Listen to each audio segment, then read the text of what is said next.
नमस्कार मंडळी, मराठी कट्टा या चॅनलमध्ये तुम्हा सर्वांचे अगदी मनापासून स्वागत. तर RTEची अखेर प्रतीक्षा संपलेली आहे. 2026-27साठी कालपासूनच अर्ज सुरू झालेले आहे. तर आजच्या या व्हिडिओमध्ये फॉर्म कसा भरायचा याबद्दल सविस्तर माहिती आपण पाहणार आहोत. आणि प्रवेश तर तुमचा निश्चित होणारच आहे, पण ह्या चुका टाळा. काही चुका जर तुमच्याकडून घडल्या तर तुमचा प्रवेश अवैध होऊ शकतो.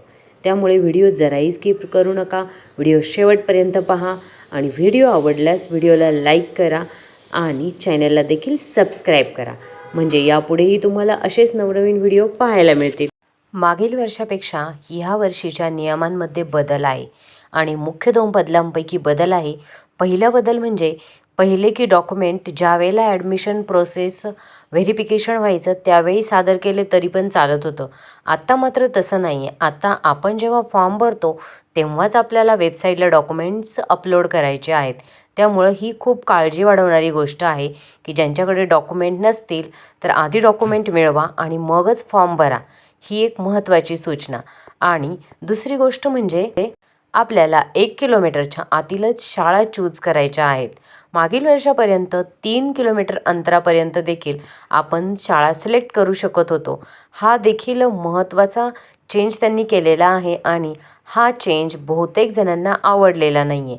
कारण की तसं जर पाहायला गेलं तर 1 किलोमीटरच्या अंतरामध्ये बसतील अशा शाळा फारच कमी असतात.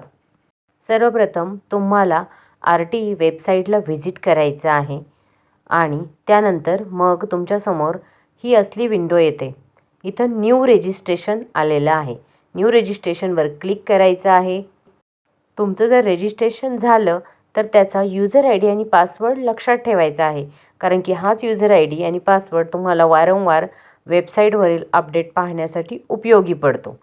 त्यामुळे न्यू रजिस्ट्रेशन करताना जो तुम्ही यूजर ID आणि पासवर्ड बनवाल तो तुम्ही एका डायरीमध्ये नोट डाऊन करून ठेवा. यूजर ID पासवर्ड जनरेट झाल्यानंतर पुढचं पेज हे अशा प्रकारे दिसून येतं. यामध्ये तुम्हाला पहिला option first name, middle name and last name हे भरायचं असतं. यामध्ये देखील खूप काळजी घ्यायची आहे. स्पेलिंग मिस्टेक अजिबात चालत नाही. एक स्पेलिंग 2-2 वेळा क्रॉस चेक करून टाकायची आहे. आधार कार्डवर जे नाव आहे शक्यतो तेच नाव टाकावं, म्हणजे प्रॉब्लेम व्हायला नको. ही खूप महत्त्वाचं असतं की नाव एकच असणं. काही लोकांची सवय असते, काय होतं ने पण गव्हर्मेंटला असलं अजिबात चालत नाही. आपलं जसं नाव आहे same as it is copy करून टाका. नावामध्ये कुठलाही बदल करू नका. जन्मतारीख देखील बरोबर टाकायची आहे आणि जिथे ब्रॅकेटमध्ये जो कॅप्चा दिलेला आहे तो टाकायचा आहे. माहिती अगदी सरळ सोपी आहे, फक्त वाचूनही तुम्ही भरू शकतात. बर्थ डेट देखील सिलेक्ट करण्यासाठी ऑप्शन येतो आणि तिथं तुम्ही ऑप्शन भरू शकता. सगळी माहिती फिल करून झाली की मग तुम्हाला तुमच्या मोबाईलवर मेसेज देखील येतो. घराचं लोकेशन, ॲड्रेस या सर्व गोष्टींची माहिती तुम्ही आधीच तयार करून ठेवायची आहे, कारण की ज्या वेळेला आपण घराचं लोकेशन हे सिलेक्ट करतो तर ते लाईव्हमध्ये सिलेक्ट करायचं असतं. आणि तुम्ही जर अंदाजपंचे की नाही हे अंतर 1 किलोमीटर आहे आपल्या म्हणण्यानुसार नाही, तर ते ऑनलाईनमध्ये जे अंतर असतं तेच अंतर आपल्याला सिलेक्ट करावं लागतं. तसं जर तुम्ही केलं, थोडंफार जरी इकडे तिकडे असलं तरी देखील तुमचा अर्ज बाद ठरू शकतो. ज्यावेळेला आपण व्हेरिफिकेशनला जातो त्यावेळी ते खूप कटाक्षाने सर्व काही चेक करतात. त्यामुळे लोकेशन टाकताना देखील खूप अलर्टनेस राहा. स्क्रीनवरती तुम्ही पाहू शकता अशा प्रकारे दिसतं आणि तिथून आपलं घर जिथे कुठे असेल तिथून एक्झॅक्ट पॉईंटनी ते सिलेक्ट करायचं असतं. ते हवाई अंतर कॅच करतात. आपलं रोडचं जे डिस्टन्स असतं ते डिस्टन्स आणि हवाई अंतर यामध्ये फरक असतो, कारण की खालचे रस्ते वळणाचे वगैरे असू शकतात, तर ते काउंट करताना त्यामध्ये आपलं हवाई डिस्टन्स काउंट होतं. तुम्ही ॲड्रेस बरोबर टाकला तर ऑनलाईनमध्ये ॲड्रेस बरोबरच घेतला जातो. डिस्टन्स पण ॲक्युरेट काउंट केलं जातं. त्याची आपल्याला काळजी करण्याची गरज नाही. सगळ्यात जास्त काळजी तुम्हाला डॉक्युमेंटबद्दल करायची आहे. मी तुम्हाला आधीच्याही व्हिडिओमध्ये सांगितलं आहे की तुम्ही जर भाडे तत्त्वावर राहत असाल तर ते ॲग्रीमेंट हे खूप आवश्यक असतं आणि ते ॲग्रीमेंट तुम्हाला फॉर्म सुटण्याच्या आधीचं लागतं. जर फॉर्म सुटले, तुम्ही अर्ज भरताय आणि त्यावेळेला तुम्ही ॲग्रीमेंट करताय, तर ते अजिबात चालत नाही.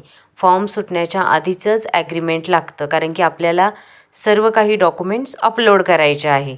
आणि तुम्हाला जरी नवीन ॲग्रीमेंट काढायचं असेल, तर फॉर्म भरायला थांबा. आधी ॲग्रीमेंटचं काम करा आणि मग त्यानंतर फॉर्म भरा. आणि कृपा करून मागच्या वर्षी असे खूप सारे अर्ज बाद झालेले, कारण की काही लोक खोटा ॲड्रेस टाकतात. खोटा ॲड्रेस टाकला तर गव्हर्मेंटची लोक घरी येऊन चौकशी देखील करू शकतात. त्यामुळे ॲड्रेस टाकताना बरोबर टाकायचा आहे. असं नाही आहे की आपण कुठं तरी राहतोय आणि याचं घर दिसतं 1 किलोमीटरच्या अंतरवर, मग चला याचा ॲड्रेस भरूया, होऊन जाईल ॲडमिशन. असं काही नाही. मागच्या वर्षी खूप साऱ्या जणांचे एकदा सिलेक्शन होऊन नंतर बाद पण झालेले आहे. त्यामुळे ही काळजी कटाक्षाने घ्या की फॉर्म भरतानाच तुम्ही कुठला ॲड्रेस टाकणार आहे हे तुमचं फिक्स असावं. भाडेतत्त्वावर राहत असाल तर ॲग्रीमेंट असावं. स्वतःचं ओन हाऊस असेल तर बेटरच. आणि मेन म्हणजे आधार कार्डवर ॲड्रेस पण लागतो. तुम्ही जरी भाड्याने राहत असाल, तुमच्या गावाकडचा ॲड्रेस असेल, तर असं चालत नाही. तुम्ही इथं राहता तर तुमच्या आधार कार्डवर ॲड्रेस देखील राहत्या घराचा लागतो. हा सर्वात महत्त्वाचा मुद्दा आहे. ही माहिती काही जणांना नसते की इथं राहतोय, ॲग्रीमेंट केलं, हो चालेल, नाही. आधार कार्ड देखील अपडेट लागतं. आधार कार्डवर पण आपल्याला इथलाच ॲड्रेस द्यावा लागतो, जिथून तुम्ही फॉर्म भरत आहात तिथला. या खूप छोट्या छोट्या गोष्टी आहे, पण त्या खूप साऱ्या जणांना माहीत नसतात आणि ह्या चुका पुढे जाऊन करण्यापेक्षा आधीच फॉर्म भरण्याच्या आधीच अलर्ट राहा.